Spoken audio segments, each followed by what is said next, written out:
Hey everyone, it's Marissa, and this video is going to be a little bit different. I'm going to show you a card and how I did the background on this particular card because I've been asked questions, or I've been asked in previous videos if I can show how I do my background. So I figured, since I'm showing you this card, that I might as well show you guys, and it's super easy. Super easy. You guys will be surprised. So what I used for this card is this adorable stamp set called, it's by Clearly Besotted, and this one is called, doesn't have the name on the packaging, but I'm sure you'll find it if you search this company name. So super cute. You guys seen this in my haul videos. I love the super chubby animals here. So I use this stamp set. I use this glitter by this company, Buttercream. It's their new company line, or brand name line, that they have at Joann's now. And this is some holographic glitter, which I love. And I use this Dr. Martens Hydrus Fine Art Watercolor in turquoise blue. So the card I'm going to show you is super easy and cute, and that's what it looks like. I didn't color the animals because I just wanted it to be black and white, and then I just fussy cut them out because they don't have a, at least I don't believe they do have a coordinating die.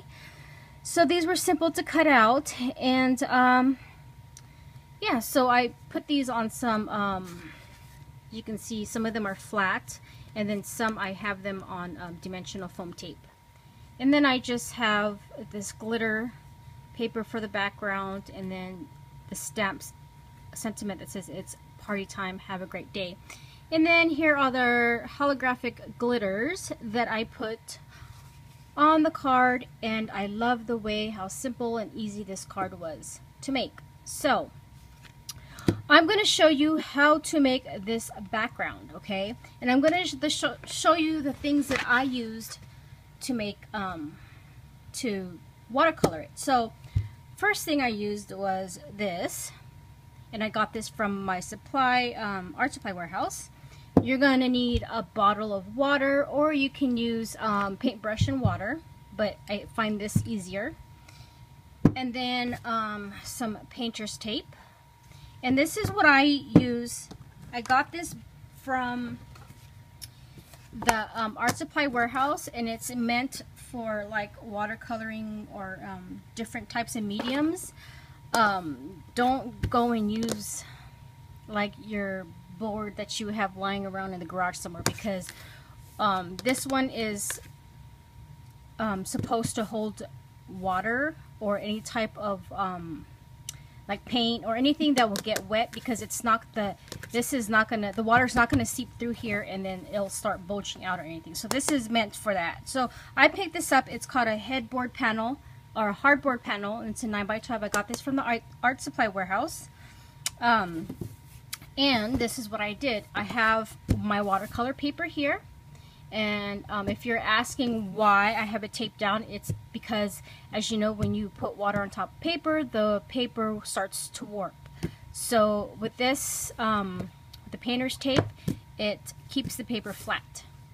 Okay, so I'm gonna go. This is like a quick, easy tutorial on how to do watercolor background using this Hydrus Fine Art Watercolor. So what I did was, you want to go ahead and get your water paper, and you can either wet it, like I said, with a water bottle spray, or your paintbrush and some water. But for me, since I like to saturate it, I use the water bottle.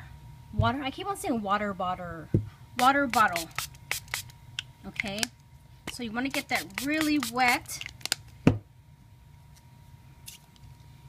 And then what you want to do is pick, and I promise you, see how the water just, sorry for the lighting.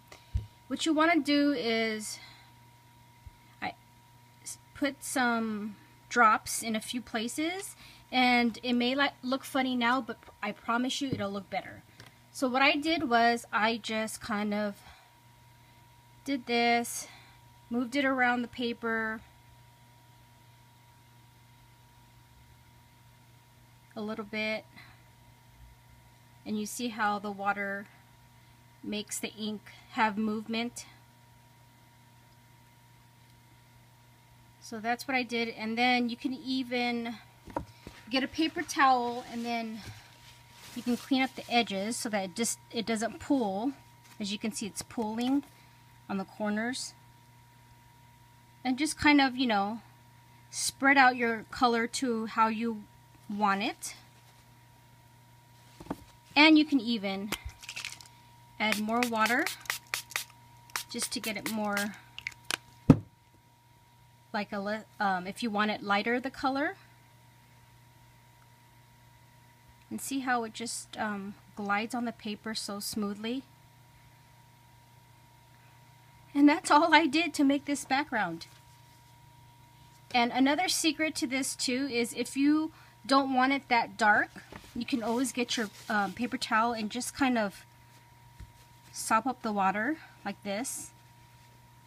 Or if you want it dark, you don't have to do that. And then you just kind of clean up the edges so that the water is not pooling on the edges. And then you can let it dry by itself, or you can just use a heat gun and heat set it. So that is all, you guys. That's all super quick. That's how I made this background, and that's how you see my other backgrounds with the watercolor in the background. All it is water, lots of water, and you could use your distress inks, any type of watercolor paint, and there you have it. All you have to do is just add water. The more water, the more movement the watercolor paint will have. So and like I said, all you have to do, if you feel like you put too much color, you can just dab it with a paper towel, and it'll kind of erase, or not erase, but take away all the darkness from it. Or you can pat the paper here, and it'll make cool effects to certain parts of your paper. And see where the spots where I dabbed it with the paper towel, it kind of picked up the color and left just a fade of color there. So that's it, my friends. I hope you guys enjoy this quick video on my card share, as well as how I get my watercolor background. I think these are so awesome. I think I like these a lot. And it's super cool to have different watercolor backgrounds. And you could even change the, or use multiple colors at one time. So that's what I use for this card. I hope everybody has a happy Wednesday, and I will talk to you guys for later. So bye for now, and thank you for watching.